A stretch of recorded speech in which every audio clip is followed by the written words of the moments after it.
Without spending any money, do you want to know how to make a microphone go from sounding like this to sounding like this completely free? What is going on, guys? Chad here from How To Tech, the channel dedicated to helping you take your tech to the next level. And in today's video, I'm going to be showing you guys how to make your microphone sound way better without spending any money by using a free program called Voicemeeter. So let's go ahead and jump into it. All right, guys, so I want to go ahead and give you another more in-length audio test. So this is what the mic sounds like without any adjustment or any help. And this is what the mic sounds like with some adjustment and some help. And the best part is we're going to get this audio quality completely free. So let's go ahead and jump into that part. So I'm going to leave the audio where it is now just because it sounds great and sounds way better than what I sounded like a second ago. And this is amazing for helping you make your mic sound way, way better. And there are tons of things you can do with this. And I'm actually going to be doing another tutorial of where I go over some even more advanced settings that I like to run on my mic. But this is definitely a super easy step, and it adds just a ton of depth to your voice on a microphone that might otherwise be cheap or maybe even mid-range. So what we're going to want to do is go to this website called vb-audio.com. If you want to, you can just go ahead and search it on Google, or you can click on the link down in the description. They have tons of audio tools here for you to use, and there are tons to choose from. There are multiple different ones. So there's Voicemeeter, Voicemeeter Banana, Voicemeeter Potato, and then tons of other ones. So you can see this is a big audio mixer board for Potato. Banana is a little bit smaller, and Voicemeeter, the original, is the smallest out of all the three. And for this tutorial, we're just going to be talking about just regular Voicemeeter. So what you'll want to do is download and install this. There is a little installer right here. You just download it and then run it. And actually, you'd probably want this one right here unless you're used to using zip files and stuff. But yeah, just download this right here. Go ahead and install it, and then you should be good to go. And we will jump over to now where as if you had Voicemeeter installed. All right, so now we're in Voicemeeter, and I do want to say this can feel very overbearing and a lot for some people. If you've never messed with any kind of voice mixing, especially if you've never messed with an actual digital mixer, because in my opinion, I find it a lot harder to keep track with what all's going on with a digital mixer as opposed to a physical one. But what this is essentially doing is letting you use virtual software to do mixing for you, which can help modulate your voice and sound even better.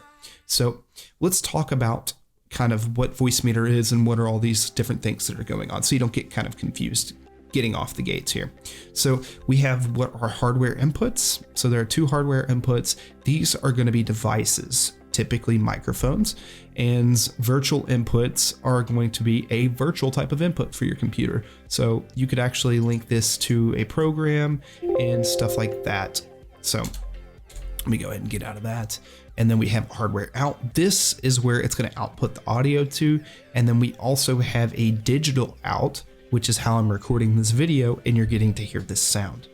So what I tend to do is I actually run all my audio through Voicemeeter.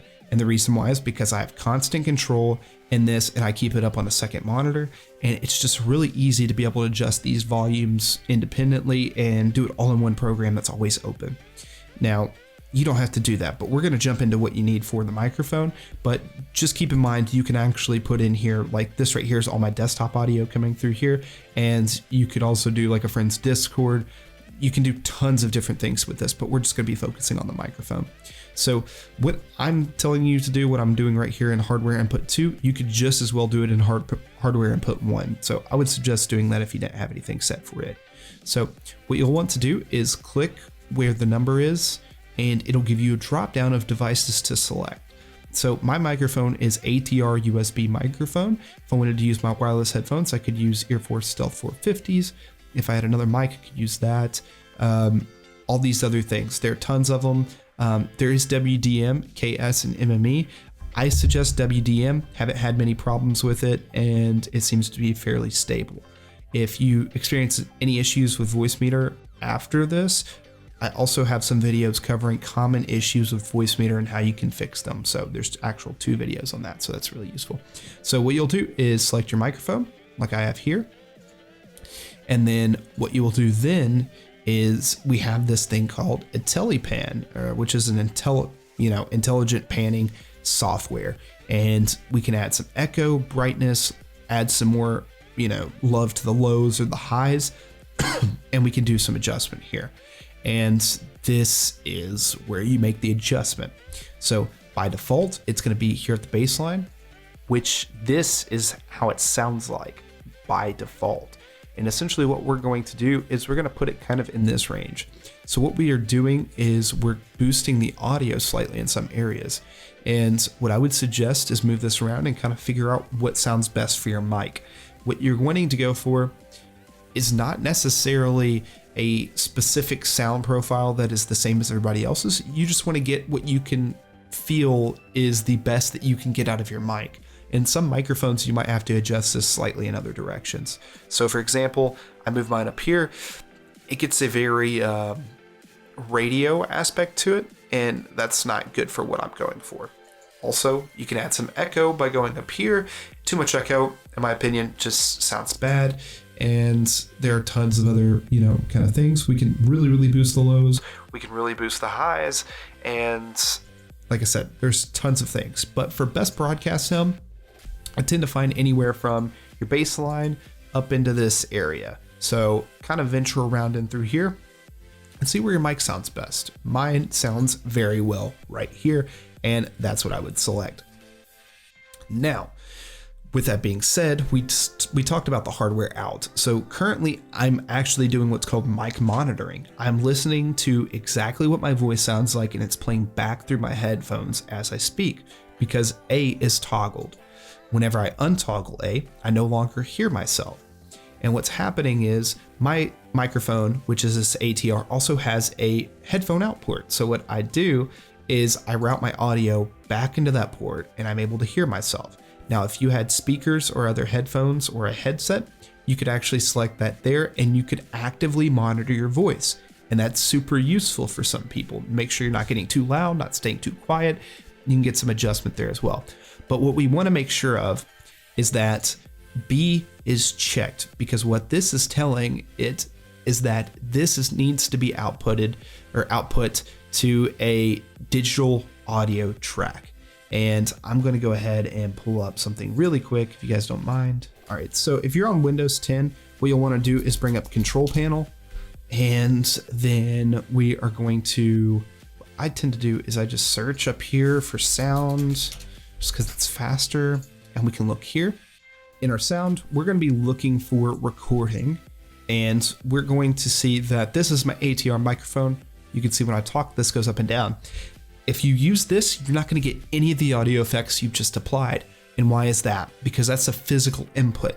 What we were doing is we were taking our physical input here in the hardware input, otherwise known as a physical input. We're routing it through here. We're giving it all the effects we want. And then we're taking it and we're outputting it on this track, which is A, which is our digital. So we're able to hear it through our headphones, or our physical. And then our B is our digital. So we are actually telling it to output to a digital Voicemeeter source. And it should install one. And you can see right here, it is titled Voicemeeter Output. So what we will do is in our recording program, we will go and we will select this as our main input microphone, and then you'll be able to record live or even stream live with these, effects added and making your microphone sound way, way better. So all right guys, that's going to be all for this video. If you enjoyed, make sure to hit that like button and get subscribed if you haven't already. If you guys enjoyed, or your microphone is just absolutely stunning or amazing or completely different after this, then make sure to let us know in the top of the comment section down below. Also, if this didn't, or you feel like maybe there's still some other issues with your mic, we've got another video. You should be able to find that right up there. Go ahead and check that out. There should be tons of tips for how to make your microphone sound better. Some of them are free, some of them do cost a little bit of money, but just wanted to go ahead and get that out there for you guys. So once again, this has been Chad from How To Tech, the channel dedicated to helping you take your tech to the next level, and I will see you guys in the next video. Thanks for watching. Peace.